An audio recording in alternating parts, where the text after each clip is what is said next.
Today is Thursday. It was squats, deadlifts, rows, leg presses, and I threw in some bicep curls and a chest press at the end just for funsies. The first thing was leg presses, and we went a little bit heavier than last time. Today I only did 3 sets of each because I've got some stuff to get done, but I wanted to get everything in. So a little bit heavier than last time on the leg presses, and went probably about the same pace, maybe a little bit slower. Got noisy knees today, doing the crunchy, creaky poppies everywhere. And from there we moved on to doing deadlifts. Started the warm-ups at 40. Did 40, 70, 120 with supersetted with 2 shrugs at the top of each lift at the exact same weight. Lower back is a little talkative, I think, because I got some blood flow going to it. Like a lower back pump feels like I slept on the couch wrong. Lower back, if that makes sense. And then stepped on to squats. Started those out at 70, then 70, 110, then 160. When I was doing the 120 deadlifts, I had to walk away after the 5th rep for about 30-45 seconds. I took about a minute and a half, between a minute and a minute and a half between each set as I got to the higher ends on the deadlifts and squats. On the squats, we started at 70, moved to 110, and then stepped on to 160. 160 was a motherfucker. At rep, finished rep 6. I had to step away for about a minute and a half, and that was exactly the amount of time I needed, because the last 4 were clean and felt good. After I did those, it was bent over barbell rows, 40, 50, 60. I just like those. I don't know why. Something about and then bumping it up like right at the nipple line. I don't know.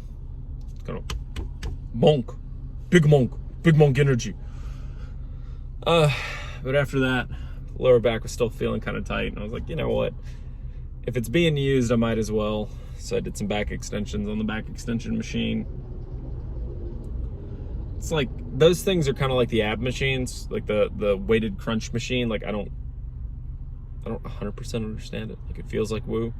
It might be woo, but damn, dude, got it close on the bicycle. And after that, I was like, you know what? Let's do some curls. Why not? And 15 reps, 10, 15, then 20 pounds. 0 breakage. If I'm being honest with myself and everybody else, it was vanity pump work, because I just kind of wanted to do a little bit of posing, which feels so fucking weird to say. It felt even weirder to do, but it's also kind of a moment of checking my work, which felt nice. Like, to see the improvements, like the fact I have shoulders. Yeah, you can't really see it in the black shirt, but like I have a muscle there now. Not used to that. It's like, damn, that looks good. You fluff the chest out. Jesus Christ, I'm just a huge human being. Like, it's only recently that I've realized how large of just a human I am. Because it's not, I'm 6-ish, 6'1", maybe on a good day in the right shoes. And like, that's not big to me. Like, that's not tall. Because every male in my family is like 6'4" minimum, 6'3" maybe. So I've always been the smallest person in the family, like the shortest, and actually now that I think about it, probably the skinniest, save for one person, but that's a different case. But out of the men in my family, I'm the smallest in every aspect of, visual. We'll use keywords here. Visual measurements.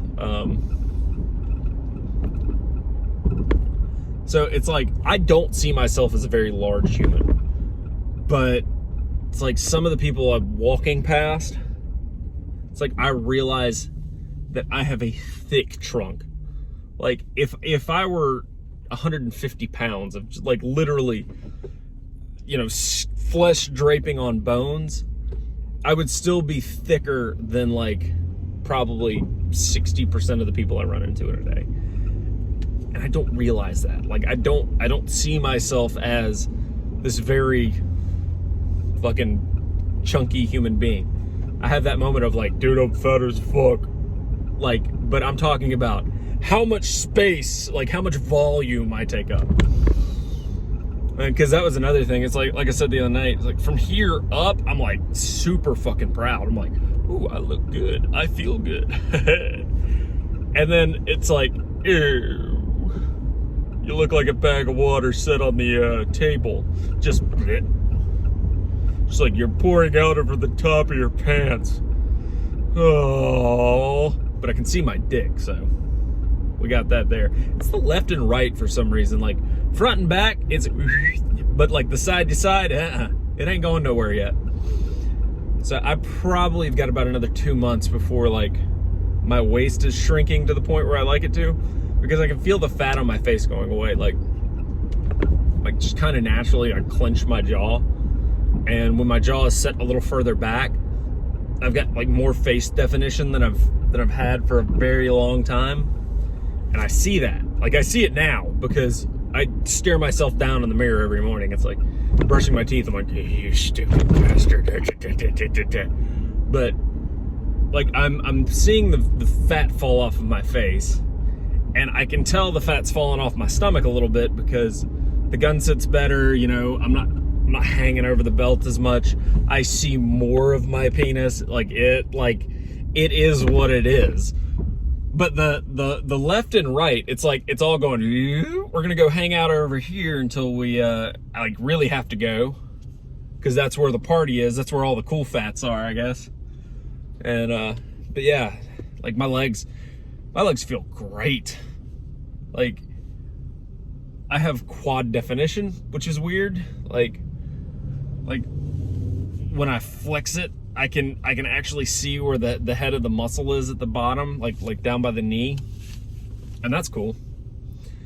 But one of the problems I'm running into is I have giant thighs, so pants are a little bit of an issue. Like my thighs really don't have, compared to the rest of me, that much fat. Like my calves are lean, super lean, and then my thighs are only just a little bit bigger. It's only when I get up to like right above center line, probably 3/4 of the way up center line, to like right below my ribs. Like that's where it lives. So, but yeah, made me super I walked out of the gym with like the best fucking posture I've had in over a decade and a half. Like I just, like, shoulders back, head up, chest out, like I'm shooting people in the face with my nipple lasers. Like I'm just like, haha, I feel good, I look good, have a good day. But so like that is, I woke up with like a little bit of a fire, and I have, and I'm stacking fuel on it, and we're gonna burn some shit down today. Like I've got a handful of things I need to get done that are gonna get done, and I am stupid pumped about it. Like it's hot, the sun is out, I'm sweating. Like, I am psyched for today. Like, at some point, I'm going to have to go in to get a drink or grab something because I'm tired of drinking hose water and I want, a frou-frou flavored carbonated water because I like my spicy water, what can I say? And it's going to be like walking into a freezer. Like, I know it. Like, I can feel it. Like, I'm sweating. Like, I'm just pouring down right now. I smell like ammonia and hate, and I love it. So, and where I'm going to go now is, what is going to be the bellows, for a fire? Yeah. You know what the fuck's going to do to your fire? You should do it. You should do that. Inflate your ego in the right direction that will drive you to get something done or do whatever you have to do a little bit better with a little bit more pride. Pride, when it's not applied to something, is useless. Like, pride is very useful. It's like ego or fucking confidence. Like, those are tools. They're just tools in a basket. You can misuse them all day. You can let your confidence outrun your competence all fucking day.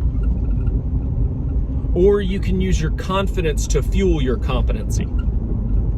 Just like you can use your pride to make whatever you're making better.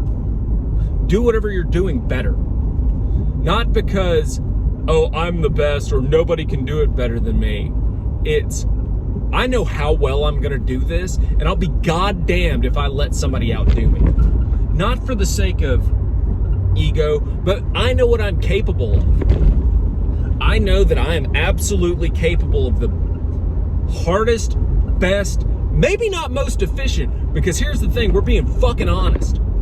Maybe not the most efficient work, but the hardest and the fucking best outcome I possibly can because of the sole fact of attention to detail and my give a fuck.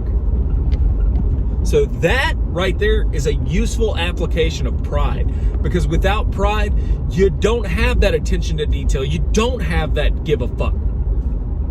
So yeah, be a little prideful, but don't be full of pride.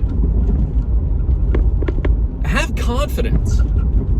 But don't let confidence write a check out of your competency account that you can't fucking cash.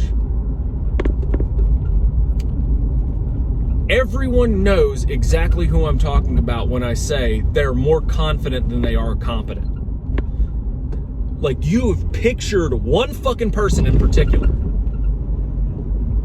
And the thought that'll pass through your head, because most likely they're a fucking post turtle. I don't know if you know what a post turtle is, but think about it. It's a turtle on a fucking fence post. How did that poor son of a bitch get there? Like, what stupid motherfucker put a turtle on a fence post? That's who you're thinking of. You're thinking of that guy in a position of fucking authority who has all the confidence in the world, but zero ability. The guy you're having to go clean up after and make sure looks good, because if not, there's hell to pay, because he's a fucking dumbass that doesn't recognize that he's a fuck up and throws it on everybody else. Don't be that guy. Let your competency fuel your confidence and vice versa. Because if I have a base level of competency with an equal amount of confidence, well, I'm confident enough to try something new, and if it doesn't fucking work, to not do that again. Or learn from my mistake of, it didn't work because this, so I'm going to do it like this next time and it'll work. And then you try it.